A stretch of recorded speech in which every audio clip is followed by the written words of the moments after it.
저는 사실 이거 말씀드려도 되는지 모르겠는데 인성 논란이 있었어요. 동료이시잖아요.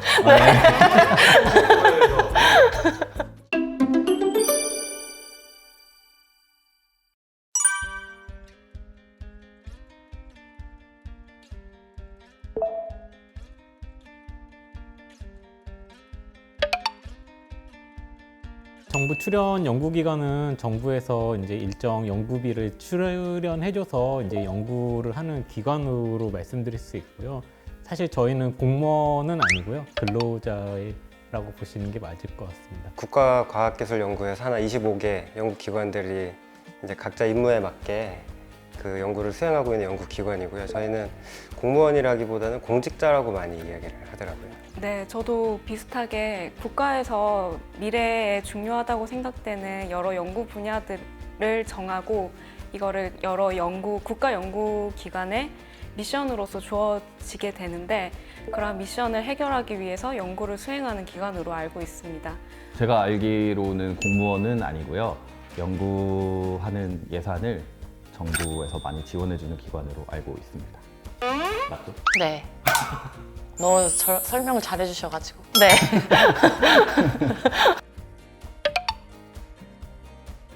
국가의 이슈를 과학적으로 해결할 수 있는 곳이라고 생각을 합니다. 이제 화학소재연구본부하고 화학공정연구본부, 그리고 화학플랫폼연구본부, 의학바이오연구본부, 그리고 정밀화학바이오연구본부 이렇게 5개로 나눠져 있는 걸로 알고 있습니다.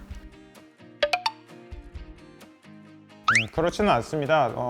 사실 저희 주위에 보면 기계공학과나 뭐 물리과 이렇게 출신인 분들도 있고 저는 화학과 출신입니다. 저도 화학과 출신입니다.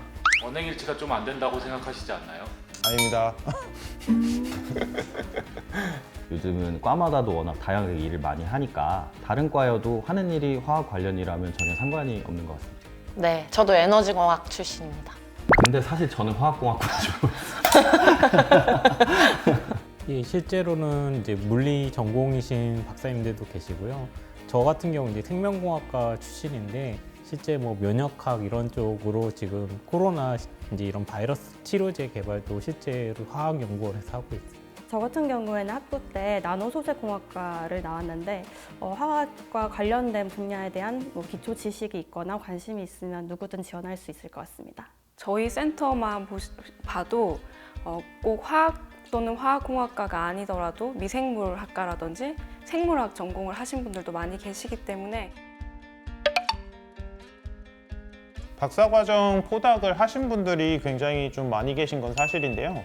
석사과정 분들도 계시는 걸로 저는 알고 있고.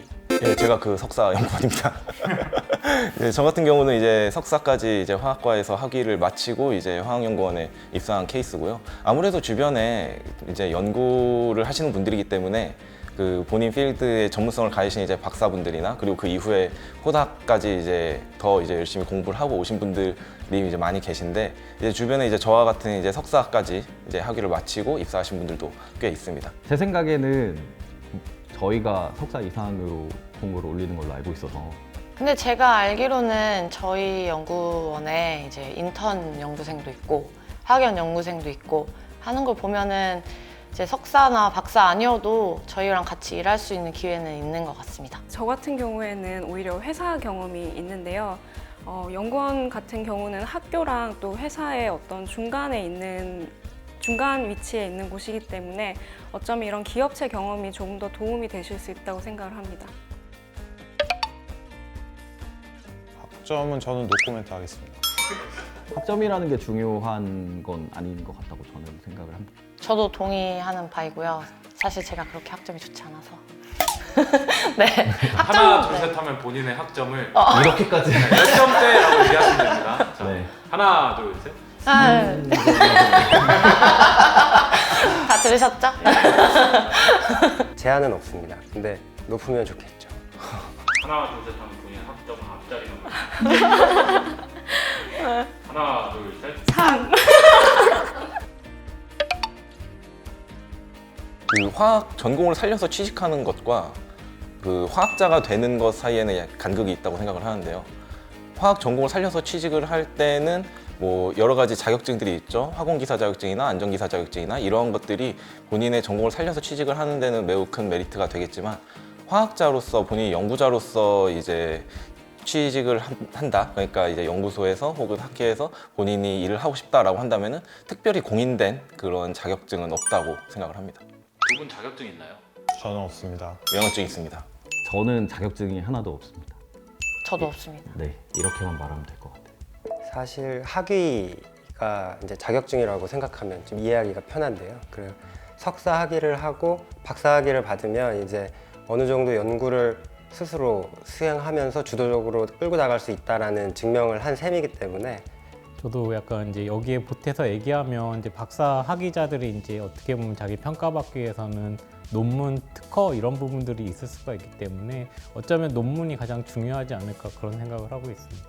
아무래도 학원과 출신들 학생들을 보면은 학원 기사 같은 자격증들을 가지고 있던데 분명 연구를 함에 있어서 도움은 되겠지만 그렇게 꼭 필수적인 부분은 아니라고 생각합니다.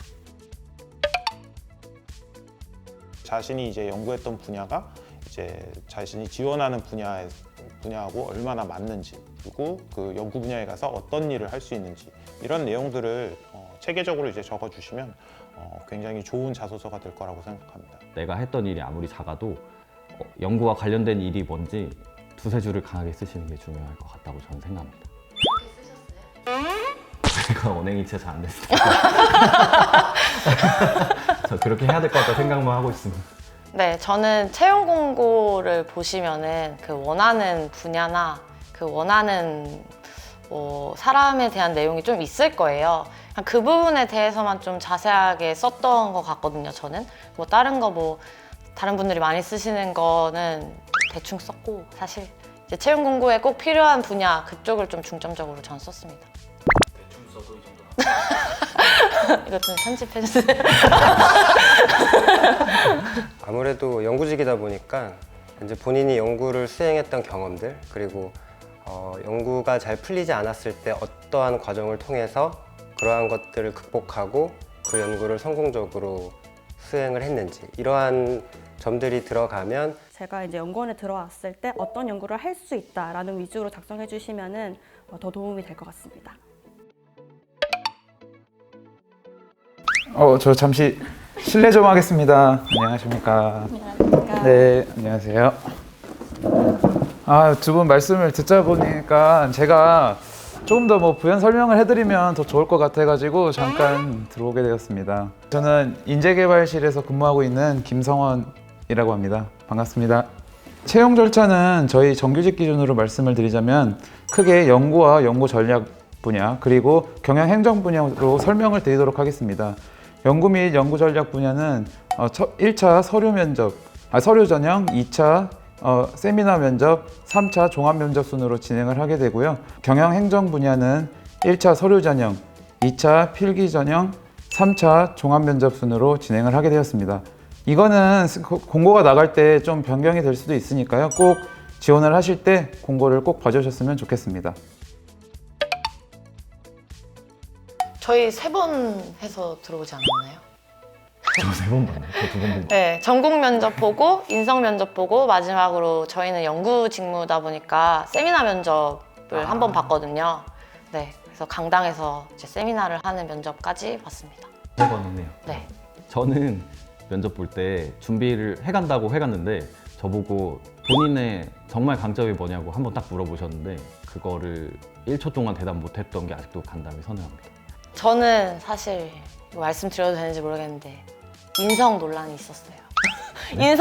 인성 질문이 좀 있었는데 그게 좀 당황스러웠고요. 인성 이제 면접에서 뭐 협동심이나 이런 게 좀 낮게 나왔는데 이거 왜 이러냐 이렇게 말씀을 하셔가지고 저도 모르겠다 왜 이렇게 나왔는지라고 대답을 했습니다. 네.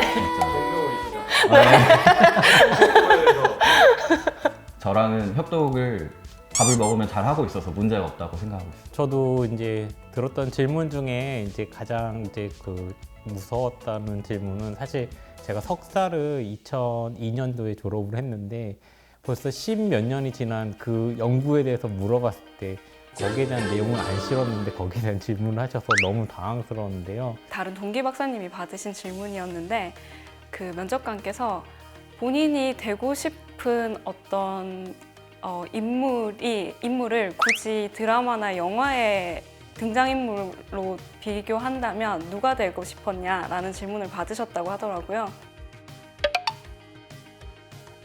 제가 알기로는 저희가 연구직이 많긴 하지만 그 외에 연구 전략이라든지 행정이라든지 홍보 관련 일도 많고 해서 그런 쪽에서 많이 기여를 하실 수 있는 것으로 알고 있습니다. MBTI가 정확히 지금 기억이 안 나는데 그 아마 I하고 E가 있었죠? I 뭐였던 것 같은데 뭐 과학자형인가? INFP인데 주로 ENFJ가 많이 나오고요. 되게 인싸 같은 성격이라고 하더라고요. 옆에 분 인싸 맞나요? 저랑만 놀아서 잘 모르겠는데요. 친한 사람들 사이에서 있어요. 열정적인 혁명가 이런 MBTI가 나왔던 것 같습니다. 저는 ESTJ이고요. 딱 연구원이 되기 위한 MBTI가 따로 있을 것 같진 않고 각자의 개성을 살려서 연구에 다 써먹을 수 있을 것 같아요. 저 같은 경우에는 ENFP고요. 근데 주변에 많이 봤던 박사님들 경우에는 S랑 TJ가 많기는 했습니다. MBTI는 사실 어떤 한 가지 성향을 보여주는 지표일 뿐 연구랑은 또 크게 상관없지 않을까 생각이 듭니다.